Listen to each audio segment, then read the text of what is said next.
What's going on, everybody? It's Darian. Today I'm going to be talking about air rescue again. Alright, so if this is your first time watching the video, go ahead, stick around. I have a previous video about air rescue, how hard is it, I believe, something else to do with the community. I've got multiple videos out on the subject, and I'm not sure exactly what I spoke about on everything. People will leave comments. If they don't leave them in a timely manner and they leave them 8 months from now, I don't know what the heck I said at all. Nope. So either way, today I'm going to be going over the schools. That was what my last thumbnail that I decided to create was going to be. So I'll talk about the schools for air rescue. This doesn't apply to all air rescue crewmen, but most. I'd say 90 to 95% of us can all do the same sort of jobs. We are split. Our community is split in two between Romeo and SERE. So what I'm going to say right here may not actually be vital to what I'm actually going to talk about. However, everybody can do it. The chances or the likelihood may be higher or lower based on platform, coast, community, fill in the blank, right? So let's go ahead and get started. So first things first, all Navy air rescue crewmen start off just like everybody else, every other enlisted sailor. We go to boot camp in RTC, Great Lakes, which is in Illinois. So just outside of Chicago. So RTC, Recruit Training Command, that's about 12 weeks long, 10 to 12 weeks. I don't know what it is now. I think boot camp was 2.5 months, which would be 10 weeks. Yeah, I went in October 2nd. I graduated December 7th and left like around the 14th time frame or something like that. So yeah, it was probably about 10 weeks. I think it increased to 12 for what I don't know. It may have decreased for what I don't know. My dogs are all in here right now. So if you hear them barking or doing something crazy, that's why I might stop. Either way, I'm looking like a clown right now wearing this half chest rig. It clearly is not even attached to anything. Doesn't even have the back of it. I literally just threw it on here so I can look like a complete LARPer right now. All right, so now that that's off, let's finish. So after boot camp, we all then make our way to Pensacola, Florida, and that is everybody. There isn't like some of us go to SAR school in Jacksonville, some of us go to SAR school in San Diego. We all go through SAR school in Pensacola, Florida. So that is the only aviation rescue swimmer school platform, and it is only for aviation rescue swimmers. Surface rescue swimmers cannot go there. It doesn't mean that they're unqualified or they suck at it, although they just have a completely different job. The intensity of it is very different. We're even in a group chat, kind of deviating real quick. We're all in a group chat on Facebook about just Navy search and rescue swimmers, and there's always this hate, discontent. It's all in good fun, but surface swimmers and aviation swimmers, do we get along? Yes. Some of us don't. Some of us don't get along with ourselves, like any community that's really small. But they just have it out for us for some reason, to a point. Some of us are respected by them, and the rest of them, they kind of look at us like, you think you're different because you do this. I'm like, well, I am different because I do that. You're different than me. I'm not just different from you. You're different than me. You have a completely different rating in the Navy, and you are qualified as a swimmer just like I am.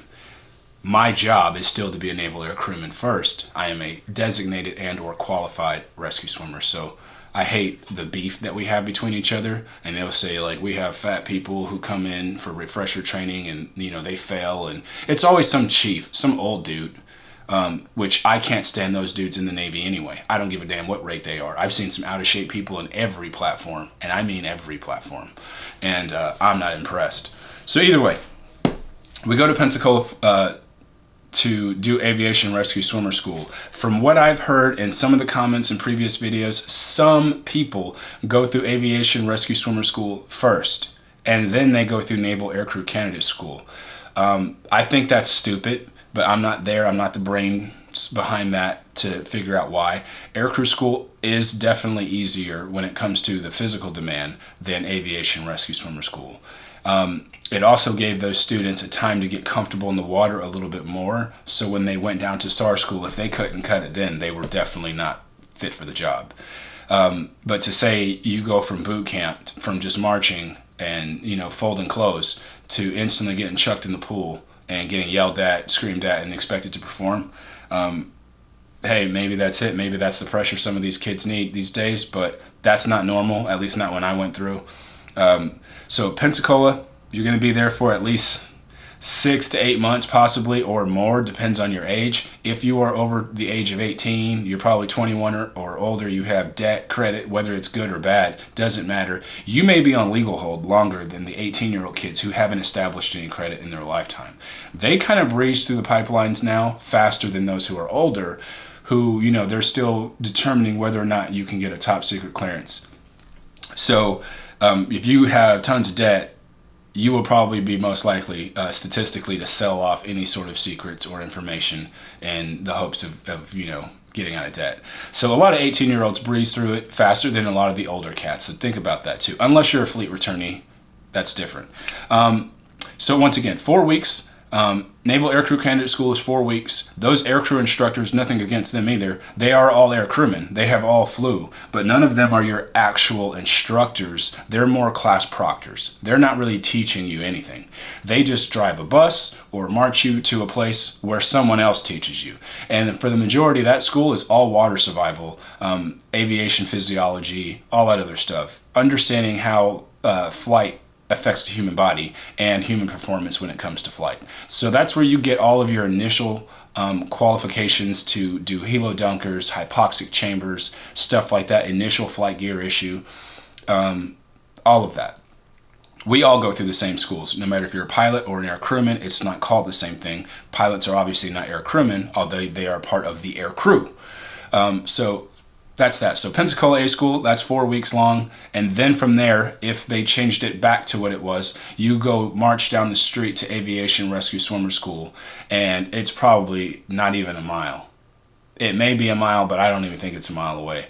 And then you go through that course. That is 5 weeks of ground schooling. And it is intense. It's definitely classroom oriented, heavy, and there's a lot. So you have to know a lot about water, a lot about medical, and you're going to find how comfortable you are in the water in 5 weeks. Now, a lot of people say, dang, that's it? Yes, that's it. It doesn't have to be 6 months long. Our entire training pipeline is long. However, that portion, there's no way to drag somebody through that for longer than 5 weeks and not get your message across.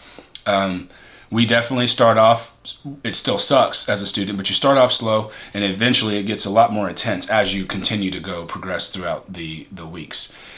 During those 5 weeks, I've had everybody quit. Old, young, white, black, female, male, people who came from BUDS, people who came from EOD, people who didn't come from anything but, boot camp. It didn't matter. Like, that was a challenging course to everybody. It did not matter. It was not a walkthrough.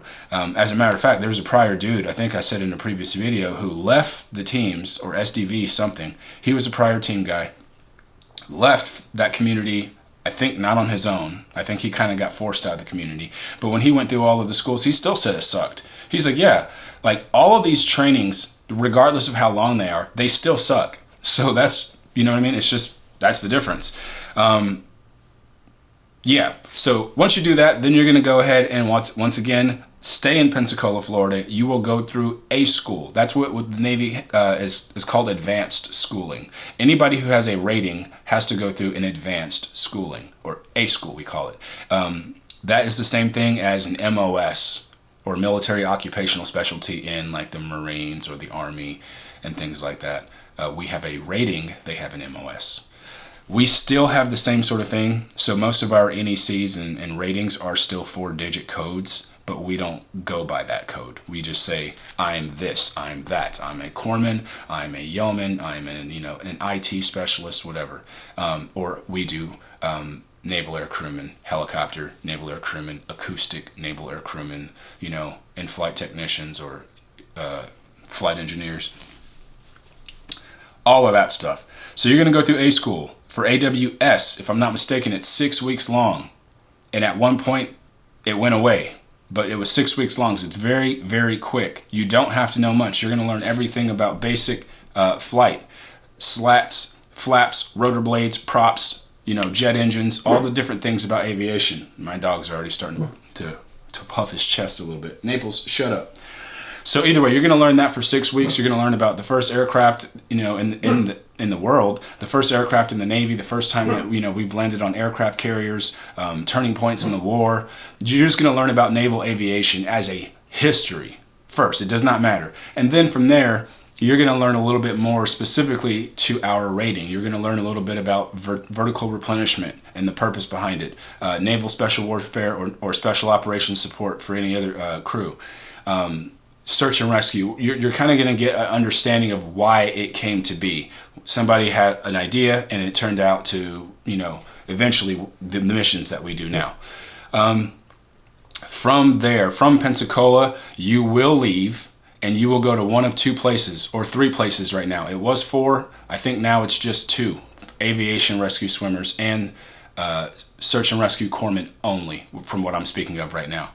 So you're going to either go to the West Coast, you're going to go to San Diego for Romeo or SERE, or if you're an East Coast guy, you will go through the SERE side, you will be in Norfolk, Virginia. If you're a Romeo guy, you will be in NAS Mayport or Naval Air Station Mayport in Jacksonville, Florida. So that's the three places that we will go through for our schools. That school is called the FRS, Fleet Replacement Squadron. We are known as FRACs, Fleet Replacement Air Crewmen. And then pilots are known as FRPs, Fleet Replacement Pilots. So the FRS is the... what am I trying to say? The fleet replacement school that we all go through can be anywhere from 6 months to 10 months, depending upon what you're going for. So once again, being a SERE crewman, you don't have as much technical things to do in the back of that aircraft as you do if you were a Romeo crewman. Romeo crewmen have a lot more simulators to deal with. You're actually understanding how to spit out sonobuoys to hunt submarines, utilize the dipping sonar, and things like that. When it comes to basic flight, as far as doing maneuvers in a helicopter, we all get the same training. It is different. We probably focus more on maritime things on the Romeo side, and then over land or mountainous more on the SERE side due to the mission sets we do. When it comes to doing firearms and gunnery, aerial gunnery, that's the same. It's just based on where you are, based on whatever ranges you get. Because your buddy may go to one range and you didn't, does not mean their training was, vastly different than yours, although it could have been. It was not planned in the rate. It was just luck of the draw, day of the week, whatever range was available. That's how things work. The whole thing you're getting qualified on is pulling the trigger, not where you pull the trigger, but that you pull the trigger. That A school is going to be 6 weeks for SERE. It could be up to 4 months for Romeo. This is back in Pensacola, so I have to take a step back. So 6 weeks for SERE, 4 to 4.5 months for the Romeo side. Then you leave and go to one of those FRSs from San Diego, Virginia, or Florida. And that's where I said it could take anywhere from 6 months to 10 months or longer due to rolling back in flight status, medical, getting med dropped, and all this other stuff. So that's that. Those are the schools that we go through. And from there, once you're in the FRS, whether you do it prior to your startup class date or your graduation date, mine was prior, you will go through SERE school. SERE is survival, evasion, resistance, and escape. So that's the school that anybody who has a high chance of being captured by the enemy on any sort of mission or just in general, you now have to go through SERE school. Everyone in boot camp does the most basic level of SERE where, you can understand what it is. You learn about the articles of the code of conduct and they say, don't ever get captured. But we have to actually experience in field what it's like to get beat up, to be sleep deprived, to be very hungry, and let the best. You're essentially fighting the human body to see if you can still understand your cover story. If you can still have the wits about you to survive. Are you a survivor by heart or not? The heck, my son's over here sending me crap on Instagram. That fool should be in school right now. Either way. So that's that. So SERE school is 2 or 3 weeks now. It was 2 weeks when I went through. The first week, it was all classroom stuff. We watched a couple movies. We learned about POWs. We watched videos on that. And, they told their stories of how they survived, Then from there, you actually have a week in the field. That's where you're actually learning your craft, building small shelters, learning how to evade, the best time to evade, navigation throughout the day and the night. Reading maps, all this other stuff, building fires, cooking, just everything. You're learning all of that stuff, even how to evade dogs. So that was what I went through, and I think now it's 3 weeks long. I don't know what they're teaching in the extra week, but whatever it is, it's obviously better. There are different schools we can go through, and I'll get into that afterwards. But everything up to this point, from boot camp, Aircrew school, search and rescue school, A school, SERE school, and then your FRS or FRS/SERE. That's 6 different schools you go through before you can check into your first command.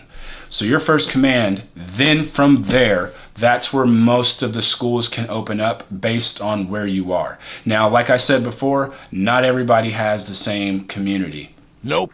So although I was an AW, then I was an AWR, then I was an AWS, and I've done the same job in all 3 ratings, but it does change. And let me explain that. You can go through additional schools based on which community you're in, not just your rate.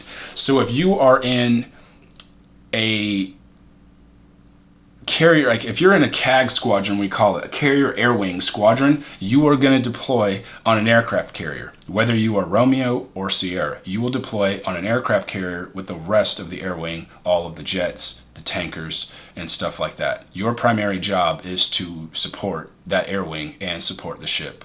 If you are not an air wing or a CAG squadron crewman, you will probably most likely be what we call expeditionary. You will have a major command, not a humongous command, but it's probably a little bit bigger than a CAG squadron, but it sends small detachments out on different vessels. CAG squadrons typically stay with one ship. They stay with their carrier, and everything they do with that carrier. Expeditionary, however, they have one unit, and then they send small pockets of people out with little, support for maintenance, administration, and a skeleton flight crew, essentially, enough for 2 crews, pilots and crewmen. And then you will go out and do whatever it is that's going to be based on that task force or whatever that mission is, no matter which fleet you're in. At one point, my last command had 4 detachments out at one point. We were in the Middle East, South America, I was in Europe, and we still had people loitering around Second Fleet off the coast of America doing missions out there too. And that, we were all over the place. Whereas CAG squadrons are all together all the time. So because of the missions you support, that's where other schools will open up for you. Now, some of the schools, we all have to have certain things no matter what, so I'll get into that. One of the schools that a lot of people like to do or to get is SWITI. So SWITI stands for Seahawk Weapons Tactics Instructors. It is essentially our helicopter Top Gun. If we had a Top Gun type command, that's what it would be. That's where we send people to learn or be the best levels of all tactics across the entire spectrum of the job.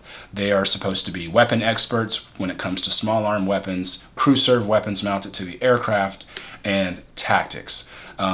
So there shouldn't be one mission that a SWITI cannot go on. They should be able to go on any mission across. Some people, I personally think, get that a lot sooner than they should, and some don't. Some don't get it at all. Some people just don't get it their whole career, and that could be a big career killer. You'll get somebody who's been in the military half or less than half, a 25% of your experience, but yet they have this school, and therefore tactically they are always more, they always have a tactical advantage over you, even though they have no experience to back it up. I think there's something definitely wrong with that, but to each their own. That's just the way the community works as of right now. So while you are in your first command, you finally went through all those schools, you're hard charging, you would need to get at least utility qualified, where you can do most of the normal logistics missions. You can transfer personnel, mail, cargo, and you can do search and rescue, and that's about it. Once you meet that mission, then you go through the tactical syllabus and you become a level 2. A level 2 is somebody who knows how to clear the aircraft in tactical environments, day or night, single ship or dual ship. And if you don't know what that means single aircraft or multiple aircraft. So that means you can set that helicopter down in the midst of a really small area of trees. You can land or do missions, fast roping personnel from a moving ship, engaging targets, doing close air support. And the primary role of a level 2 crewman, regardless of platform, is to, one, be an excellent gunner. You may not know what the mission is going on too much, but you better know how to shoot that firearm. So that's where the bread and butter is for our level 2s. Once you become utility and level 2, you essentially can do just about every mission we have as well. However, you may not be the most qualified or the most experienced, but you can technically be on any mission set for the most part. Once you get that, from there, you will get more opportunities for school. That's going to be based on your normal eval performance, how well you're doing in your command, your unit, how many people do they need. Like I said before, CAG squadrons, they all deploy together as one unit, whereas expeditionary, they deploy in smaller units. And so because of it, you may have, like, each unit has to have at least one firearms instructor on the ground, one firearms instructor for aviation or aerial gunner instructor, one NATOPS instructor, somebody who keeps track of all of our flight records, one search and rescue instructor who will still make sure we maintain all of our search and rescue status and standards. And so each detachment has somebody who is qualified in each of those. So CAG squadrons tend to have more qualified people overall. However, it doesn't mean we're any better than another unit who has everybody all the time. They also train together all the time. Whereas CAG squadrons have a tighter bond with their shop, expeditionary squadrons do not. I was in a command for over 2 years, and so was another buddy of mine. He was in that same command that same 2 years, and I think I've never deployed with him, and I've only done training missions with him. And based on our deployment schedules, leave schedules, we were only in the state of Virginia together for 4 or 5 months. And then the other, 19, 21 months or whatever it is, we didn't see each other at all because we were out doing completely different things, different workup cycles, being, at different spots. So that's the downside of expeditionary, and some people may think that's also the good side of expeditionary. While you're there, you can go through search and rescue school. Not the same way, because every one of us are search and rescue crewmen, but you can go through search and rescue petty officer school. That's where you become the standardized guy in your command to make sure you guys are adhering to all new policies that come out. You can graduate rescue swimmer school today. The day you graduate, you get your fins, your gear, you go through a different school, and a policy change hits the fleet Navy-wide. Well, that person at your command is responsible of updating you, giving you that training as it comes up to make sure that we are all standard across the Navy, regardless of platform, rate, coast, anything. So that's what that person's job is for. That job is given to 2 to 3 people tops in a command. Sometimes they will overlap. Somebody will hold it for maybe a year or two, and definitely shouldn't hold it for a year. And then you can roll into that. Now there is that main person, and they can make assistants within that community. Quiet. Knew they were going to do that. Another school, NATOP school, that's where you learn how to update all of our jackets. All of our jackets are probably the most important document. It is essentially your flight resume in a folder. Everything you've done from the first time you did a swim at a school, your first time being designated, any schools you've gone through, any courses you've done, any of your flights, annual flights, checkups, medical records, everything is in this folder. And that thing will break a squadron down very quick. Hey, every 18 to 24 months we get a visit by the big wigs, and they will come and they will inspect that program. And if that's jacked up, your entire command, pilot or crewman, cannot fly. You cannot do a single mission if you fail a NATOPS evaluation. So it is a very big deal. Other schools that most people like to do, some stuff I've done, SAMI. SAMI is Small Arms Marksmanship Instructor. That's where we actually are. You're the guy who standardizes your unit's proficiency with firearms. And while it's not the same as it is when I went through, it is the same title. We are kind of going away from that and then going through somewhat like a version of expeditionary small arms marksmanship. That is where we do more combat level shooting based on the mission sets that Big Navy says we need to be trained in. Dude, shut your mouth. You're over here just huffing. Shut up, Naples. Either way, so SAMI and ESAMI, both small arms marksmanship instructor courses. That's a good one to get into if you can, so get that. Aerial gunner instructor. You typically will have somebody evaluate you and your own command, but you still have to go over to your community's platform weapons school, and then they will teach you everything about the crew serve weapons, the M240 Delta, which is essentially an M240 Bravo with a spade grip instead of the buttstock, and it's mounted to an aircraft. It's not handheld. We do have an E&E kit, escape and egress, or emergency egress kit, that turns that 240 Delta essentially into a 240 Bravo with the bipod and everything. Completely different topic.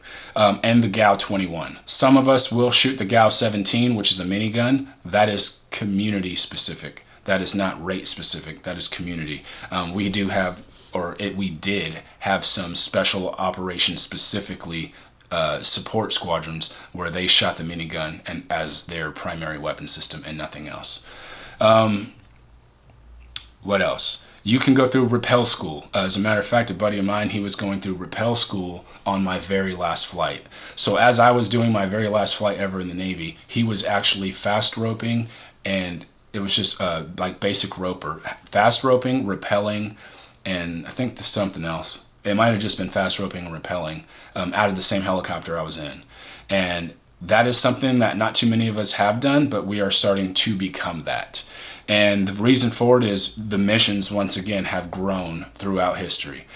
We are doing missions with the PJs right now for NASA, and there are certain insertions and extraction methods that are tied to us that do not fit the mission that we have to do. So we're having different ways to get off the helicopter outside of just jumping into the water or getting hoisted down. There are times that we might have to rappel. There are times we might have to fast rope out or something like that. Now, there are two different types of rappelling. There's more of a special operations rappelling school that we're going through, and then there's mainly helicopter inland rappelling, and that is more for search and rescue on the mountains. So we do only maritime search and rescue in Pensacola A School. That's where you learn that. You will learn mountainous search and rescue, urban search and rescue, and combat search and rescue in your specific command. And you will learn it even more based on whichever theater of war you will deploy in. So you will still have the same tactics. We're not doing something completely different, but it will still change. And then each individual crew will do something different, but they will stay on the same sheet of music. That's the whole point of our flight briefs. So rappel school is one of the things. Some of us go through jump school. If you don't know what I mean by jump school, Navy parachute school, free fall school, static line, whatever it is. So we all get jump pay. Anybody who jumps out of the helicopter or any fixed wing aircraft for their purposes of doing their job is going to get special duty assignment pay, or what we call jump pay. One of the SDAPs you can get. And we don't get any extra pay because you parachuted out or you jumped out at 10 feet. It doesn't matter. You jumped out in the purpose of your job, you get special pay for that. The reasons that we would even go through those type of schools is based on where you got stationed. So if you're in a basic helicopter command, you're a first tour guy, and you got all your quals, there is zero reason for them to send you through jump school. None.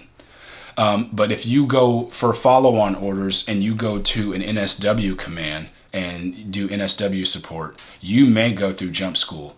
I know a few friends of mine who've gone through schools in San Diego. Some went to Fort Benning in Georgia, and I think there was one other school that someone went through. But they have their jump wings, and they look like, everybody's always like, why do you have your jump wings? It doesn't matter. That person's story is not the same as yours. We are not all cookie cutter air rescue guys. Someone else's career path is vastly different than yours, even if we went through the same schools out of order or none of the same schools at all. Yes. So Jump school is one of those things. JTAC, Joint Terminal Air Controller, or Joint Terminal Attack Controller. A JTAC is somebody who's on the ground with the ground guys, specifically calling in air support of some sort, calling in close air support or whatever, danger close if it's obviously within a certain distance of them. And the best way I can say it is we speak aviation. That's a really big thing right there, is we speak the jargon that helicopter pilots do, because we were already helicopter pilots who were fully qualified in all of the missions and tactics from our job from an aviation perspective. Now that I'm on the ground with ground forces, it's easier for me to speak to my own community and have them understand me more than when we're trying to listen to people on the ground, whether it be Green Berets, Delta, SEAL, EOD. They're all good at their job. However, no one's going to speak aviation like somebody who just spent the last 4 or 5 years speaking nothing but aviation, and I'll debate anybody on that. So some of us will go through JTAC school, and you will be working with not specifically a SEAL team. Air rescue guys do not go on SEAL teams, white site teams, what they're called, the ones that have a number. We will go through Special Reconnaissance Team 1 or 2, which is in Little Creek, Virginia, or San Diego, California, off the island Coronado. You will go through one of those two. So that Special Reconnaissance Team is a little different, and we are support for that. So we will go there as support for whatever SEAL team is going to build up a platoon, and then their support staff to then go and deploy wherever they're getting sent to deploy. That's when we get stationed with NSW, or if you get selected to go to DevGru. Some of us do get screened to go to DevGru, and most of those guys will get more advanced training. They'll get more advanced weapons training, basic soldiering. They do CQB courses and stuff. Some of them will learn how to dive. Some of them will learn how to jump. So you may have some guys who go through dive school. I know a couple who have. You'll go through advanced medical. We all get TCCC qualified, but you will get a higher echelon of care for TCCC because you are literally deploying in the thick of it at this point in your career. So that's another one of the schools. I wrote some down. I want to make sure I didn't forget anything. Oh, yeah. Hey, quiet. Shh. All right, stand by. Get in the house. No, go.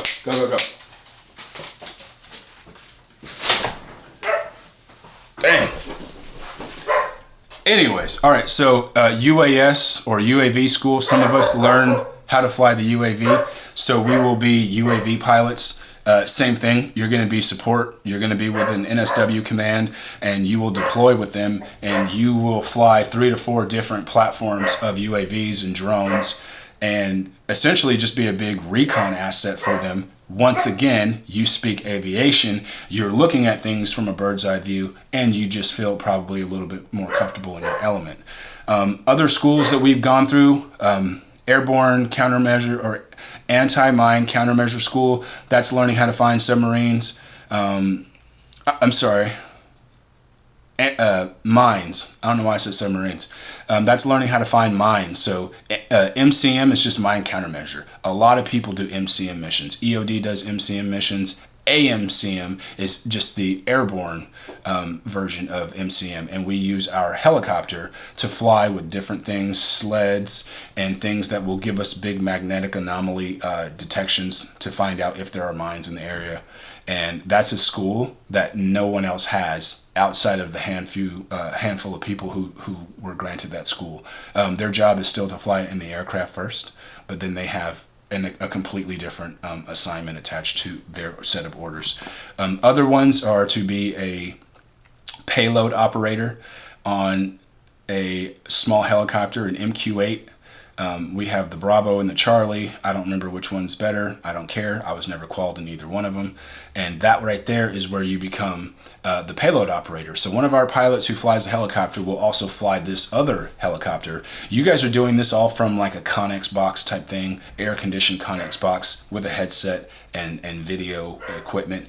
And so we are the ones operating the MTS or the FLIR turret, the camera with the sensors and stuff. We're the ones who primarily do that and find targets, still doing some sort of support or ISR, intelligence, surveillance, and reconnaissance missions. So yeah, those are different type of schools we can go through. There are plenty other schools that someone can go through that I probably can't think of right now. If you know of any schools that we go through as air rescue guys and you're watching this video, please put them down. If it's something, dang, my dogs are really pissing me off. Well, that one dog is pissing me off. But either way, so that's what I'm trying to say. This job has tons of schools you can go through. All of them are fun. All of them will test you. And also, I know I said SERE school earlier. You can go through advanced SERE school. That is no more the evasion. I'm sorry, it's no longer survival. It's more, can you evade? We do have the opportunities to go through schools like that as well. And also advanced search and rescue school that is only held once or twice a year, if I'm not mistaken, with the Coast Guard up in Alaska. And I think it's in Alaska. No, or Washington, D.C., Seattle, somewhere in that area of the world. So yeah, we can go through that school. I think there's only like 2 to 3 slots a year for all Navy guys. It doesn't matter who you are, all of them. And that is another school you can go through, advanced search and rescue school. It will take everything you learned, throw it in the trash, and then teach you how to really do search and rescue in very horrible weather environments and stuff like that. I know a few people who've gone through that too. So either way, that's my video for the day. That's Navy Air Rescue schools and courses that we're gonna go through. If you liked the video, give it a thumbs up. If you have any questions, put it down in the comment section below, and I'll see you next time. And I'm out. Peace.